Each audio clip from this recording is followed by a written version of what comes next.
சிந்து சமவெளிக்கும் கில்லடி நாகரிகத்துக்கும் தொடர்பு ஒத்துப்போகிறது. முதல் விஷயம் வந்து ரெண்டுமே தாய்வழி சமூகங்கள். நீங்கள் ஆரிய நாகரிகமாக இருக்கட்டும், இல்லை அது வந்து பிற சமூகங்களாக இருக்கட்டும், எல்லாருமே வந்து தந்தைவெளி சமூகங்கள் தான். தாய்வழி சமூகமாக இருக்கக்கூடிய சமூகங்களில் பெரிய சமூகங்கள் அப்படின்னா நீங்கள் தென்னிந்தியாவில் தமிழ் சமூகம், பெரிய நாகரிகமாக அடையாளப்படுத்தக்கூடிய சிந்துவெளி சமூகங்கள். சில குறியீடுகள், மீன்கள், மீன் குறியீடுகள், அந்த மாதிரியான சில குறியீடுகள் உங்களுக்கு இங்கேயும் ஒத்துப்போகுது.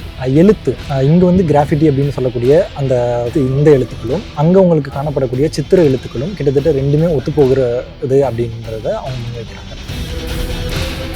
இங்கே நீங்கள் தமிழ்நாட்டில் நீங்கள் காணப்படக்கூடிய ஆரணி, செஞ்சி, தொண்டி இது மாதிரியான ஊர் பெயர்கள் இன்னமும் சிந்து சமவெளி தொழில் இடமாக பார்க்கக்கூடிய பாகிஸ்தான், ஆப்கன், பலுசிஸ்தான் போன்ற பகுதிகளில் நீங்கள் இந்த ஊர் பெயர்களை பார்க்கலாம். இந்தியாவில் கிடைக்கக்கூடிய வேறு எந்த ஒரு நாகரிகத்தோடையோ அல்லது வேறு எந்த சமூகத்தோடையோ இதை நீங்கள் தொடர்புபடுத்தவே முடியாது. ஏன்னா அதுக்கும் இதுக்குமான ஒற்றுமை அப்படிங்கிறது ஒன்று கூட கிடையாது. பெரும்பான்மையான விஷயங்கள் அவங்களுக்கு வந்து தமிழர் நாகரிகங்களோட தான் ஒத்துப்போகுது. இன்றைக்கும் நீங்கள் தமிழர்களுடைய மரபில் வந்து நிறைய பெண் கடவுள்கள், குறிப்பாக வந்து சிறு தெய்வங்கள் அப்படின்னு சொல்லக்கூடிய குலதெய்வ வழிபாடுகளில் நிறைய பெண் தெய்வங்களை நீங்கள் பார்க்கலாம். இது நிறைய படையெடுப்புகளை நீங்கள் கலந்துருந்தாலும் அவர்களுடைய வாழ்க்கை முறையில் நிறைய விஷயங்கள் மாறி இருக்கிறது. ஈவன் லாங்குவேஜே வந்து ஒவ்வொரு வட்டாரங்களுக்கும் மாறி இருக்கிறது. ஆனாலும் இன்னமும் இந்த சமூகம் தாய்வழி சமூகமாகத்தான் வந்து இயங்கி கொண்டிருக்கிறது. சிந்து சமவெளிக்கும் கீழடிக்கும் என்ன சம்மந்தம் இருக்குது, என்ன தொடர்பு இருக்குன்னு சொல்ல முடியுமா? சிந்து சமவெளி வந்து ஆய்வு செஞ்ச ஆய்வாளர்களில் சிலரும், நீங்கள் தமிழ்நாட்டை சேர்ந்த ஆய்வாளர்களான பாலகிருஷ்ணன் ஐஎஸ் அவர்கள், ஐராவதம் மகாதேவன் அவர்கள் வந்து சில ஆதாரங்களோடு அவங்க வந்து முன்வைக்கிறாங்க. நிறைய விஷயங்கள் வந்து சிந்து சமவெளிக்கும் கில்லடி நாகரிகத்துக்கும் தொடர்பு ஒத்துப்போகிறது. முதல் விஷயம் வந்து ரெண்டுமே தாய்வழி சமூகங்கள். நீங்கள் இந்தியாவில் காணப்படக்கூடிய சமூகங்களில் சில பழங்குடியின சமூகங்கள் தான் வந்து தாய்வழி சமூகமாக இருக்குது. நிறைய சமூகங்கள் தந்தைவழி சமூகங்கள் தான். நீங்கள் ஆரிய நாகரிகமாக இருக்கட்டும், இல்லை அது வந்து பிற சமூகங்களாக இருக்கட்டும், எல்லாருமே வந்து தந்தைவழி சமூகங்கள் தான். தாய்வழி சமூகமாக இருக்கக்கூடிய சமூகங்களில் பெரிய சமூகங்கள் அப்படின்னா நீங்கள் தென்னிந்தியாவில் தமிழ் சமூகம், பெரிய நாகரிகமாக அடையாளப்படுத்தக்கூடிய சிந்துவெளி சமூகங்கள். ஸோ ரெண்டு சமூகங்களுமே தாய்வழி சமூகங்களாக இருக்கிறது. ரெண்டாவது வந்து அங்கே காணப்படக்கூடிய சில குறியீடுகள், மீன்கள், மீன் குறியீடுகள், அந்த மாதிரியான சில குறியீடுகள் உங்களுக்கு இங்கேயும் ஒத்துப்போகுது. எழுத்து, இங்கே வந்து கிராஃபிட்டி அப்படின்னு சொல்லக்கூடிய அந்த இந்த எழுத்துக்களும், அங்கே உங்களுக்கு காணப்படக்கூடிய சித்திர எழுத்துக்களும் கிட்டத்தட்ட ரெண்டுமே ஒத்துப்போகிறது அப்படின்றத அவங்க முன்வைக்கிறாங்க. மூன்றாவது வந்து ஊர் பெயர்கள். இங்கே நீங்கள் தமிழ்நாட்டில் நீங்கள் காணப்படக்கூடிய ஆரணி, செஞ்சி, தொண்டி இது மாதிரியான ஊர் பெயர்கள் இன்னமும் சிந்து சமவெளி தொழில் இடமாக பார்க்கக்கூடிய பாகிஸ்தான், ஆப்கன், பலுசிஸ்தான் போன்ற பகுதிகளில் நீங்கள் இந்த ஊர் பெயர்களை பார்க்கலாம். அப்போது இதோட தொடர்ச்சியாகத்தான் இங்கே எப்படி வந்து நம்ம ஊர் பெயர்கள் வைக்கிறார்களோ இதே பழக்கம்தான் உங்களுக்கு அங்கே போயும் தொடர்ந்துருக்கு.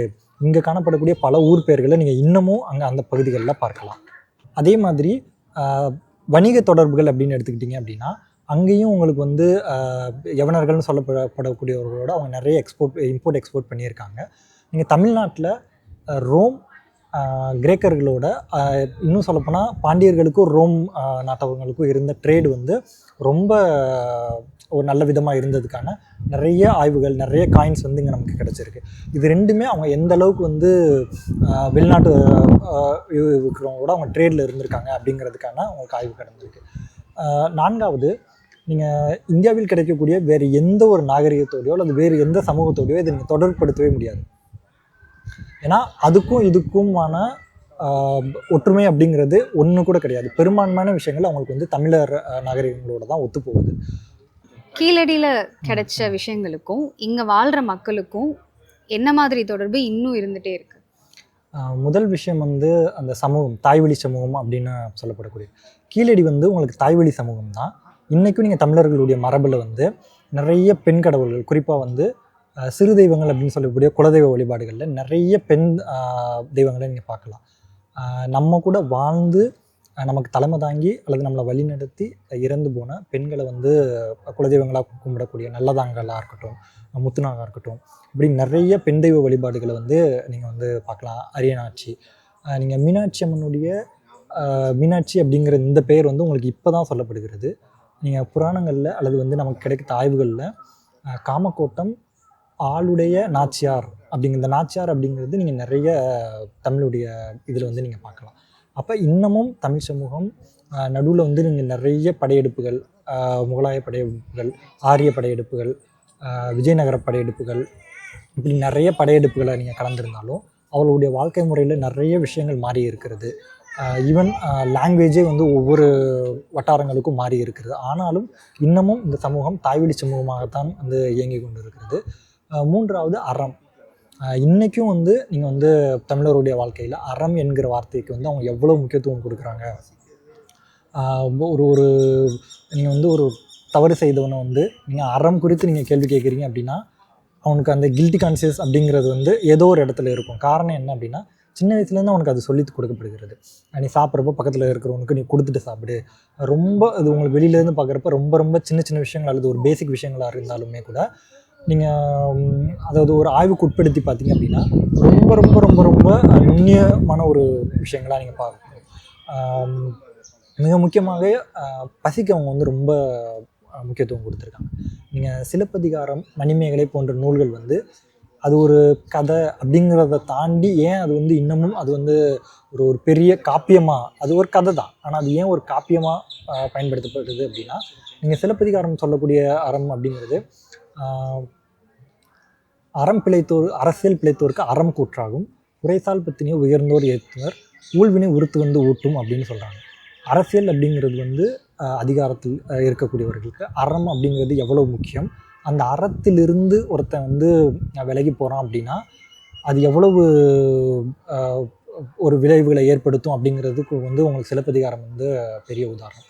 பாண்டிய நெடுஞ்செழியன் வரலாறு முழுக்க, இலக்கியங்கள் முழுக்க பாடப்படக்கூடிய ஒரு தலைவனாகத்தான் இருக்கிறான். அவன் நல்லவன், அவனுடைய ஆட்சியின் கீழ் மக்கள் வந்து நன்றாகத்தான் இருந்தாங்க, அவன் கொடுமைக்காரன் இல்லை.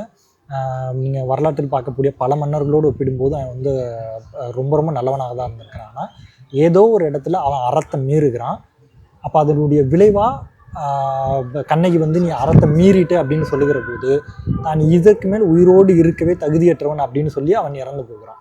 அப்போ அறத்திற்கு தமிழர்கள் எந்த அளவுக்கு முக்கியத்துவம் கொடுத்துருக்கிறார்கள் அப்படிங்கிறது வந்து நம்ம இன்றைக்கும் பார்க்குறோம். இன்றைக்கும் நம்மளுடைய சொல்லாடலில் இந்த அறம் அப்படிங்கிற வார்த்தையை நம்ம ரொம்ப சர்வசாதாரணமாக பயன்படுத்துகிறோம். சொற்கள், நம்மளுடைய வழிபாட்டு முறை, நம்முடைய பழக்க வழக்கங்கள், இது எல்லாமே நீங்கள் கீழடியில் பார்க்கக்கூடிய நிறைய விஷயங்களோடு நமக்கு ஒத்து போகிறத நம்ம இன்றைக்கி பார்க்க முடியும். தஞ்சை பெரிய கோவிலை கட்டினது யாருன்னு கேட்டால் தமிழ்நாட்டில் ஒரு சின்ன பிள்ளை கூட சொல்லுவோம், இதை போய் ஒரு பெரிய கேள்வியாக நினச்சி கேட்குறீங்களே அப்படின்னு. ஆனால் ஒரு 100 வருஷத்துக்கு முன்னாடி தமிழ்நாட்டில் இருந்து போய் கேள்வியை கேட்டால் யாருக்கும் தெரியாது. கல்வெட்டு தமிழில் தான் இருந்துச்சு, ஆனால் அதை தமிழ் மக்களுக்கு படிக்க தெரியாது. அப்போ ஒரு அறிவார்ந்த சமூகமாக, ஒரு படித்த சமூகமாக, ஈவன் பெண்கள் முதற்கொண்டு படித்து புலவர்களாக இருந்த ஒரு சமூகம் எப்படி இப்படி மாறுச்சு? அவன் கட்டின கோயிலை அவன் தான் கட்டியிருக்கான், யார் கட்டியிருக்கான் அப்படிங்கிறதே அவனுக்கு தெரியாத ஒரு சமூகமாக எப்படி மாறுச்சு? அப்போ இந்த கல்வி எந்த இடத்துல ஸ்டாப் ஆச்சு? தமிழ்நாட்டில் கோயில்களை பராமரிக்கக்கூடிய துறைக்கு பேர் என்ன? கோயில் பராமரிப்பு துறைன்னு வச்சிருக்கலாம். ஆனால் ஏன் அறநிலையத்துறைன்னு பேர் வச்சாங்கன்னா, அறநிலையங்கள் அப்படின்றது சங்க இலக்கியத்தில் எது சொல்லுகிறது அப்படின்னா, ஒரு காம்பவுண்டுக்குள்ள கோயில் இருக்கும், ஃப்ரீ ஹாஸ்பிட்டல் இருக்கும், ஃப்ரீ ஸ்கூல் இருக்கும், அன்னதான கூடம் இருக்கும். இந்த 4ம் ஒன்று சேர்ந்த ஒரு காம்பவுண்டை தான் வந்து அவங்க அறநிலையம்னு சொல்கிறாங்க. கடவுள் பேரை சொன்னால் இவன் காசு கொடுப்பான், அந்த காசை பயன்படுத்தி இலவசமாக மருத்துவம் பட்டலாம், இலவசமாக பிள்ளைகளுக்கு சொல்லிக் கொடுக்கலாம், இலவசமாக வந்து நம்ம பிள்ளைகளுக்கு அன்னதானம் போடலாம். இப்படி வாழ்ந்த ஒரு சமூகம், ஒரு கூட்டம் இதுக்குள்ளே வந்ததுக்கப்புறம் அந்த கோயில் அவங்க கையில் எடுத்துக்கிட்டதுக்கப்புறம் அவனுக்கு இவர்கள் கல்வி கற்கணும் அப்படிங்கிறதுல அவனுக்கு ஆசை கிடையாது. கல்வி கற்றா இவன் நம்மளை ஏற்று கேள்வி கேட்பான் அப்படின்னு பள்ளிக்கூடங்களை அந்த கோயிலிருந்து எடுக்கிறாங்க, அந்த மருத்துவமனைகளில் அந்த கோயில் வளாகங்கள்லேருந்து எடுக்கிறாங்க, அந்த அன்னதான கூடங்களில் கோயில் வளாகத்துலேருந்து எடுத்துக்கிட்டு வெறும் கோயிலை மட்டுமே கைப்பற்றிட்டு இவங்க வந்து மக்களை வந்து இதில் யார் உள்ளே வரணும், யார் உள்ளே வரக்கூடாது அப்படிங்கிற ஒரு பெரிய அரசியலை சொல்கிறாங்க.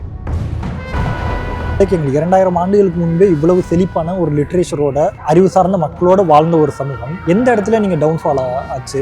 கீழடியில் நீங்கள் நடத்தப்பட்ட ஆய்வுகளில் சாதி, மதம் சம்மந்தமான எந்த ஒரு இதுவுமே வரலை. இனத்தால், மொழியால் நீ ஒன்றா இருந்த, இதுதான் வந்து உங்களுக்கு கீழடி முன்வைக்கக்கூடிய கருத்து. இது அரசியல்வாதிகளுக்கு அல்லது இந்த சாதியை பயன்படுத்தி பலன் காண்கிறவர்களுக்கு அது வந்து பயத்தை ஏற்படுத்துகிறது.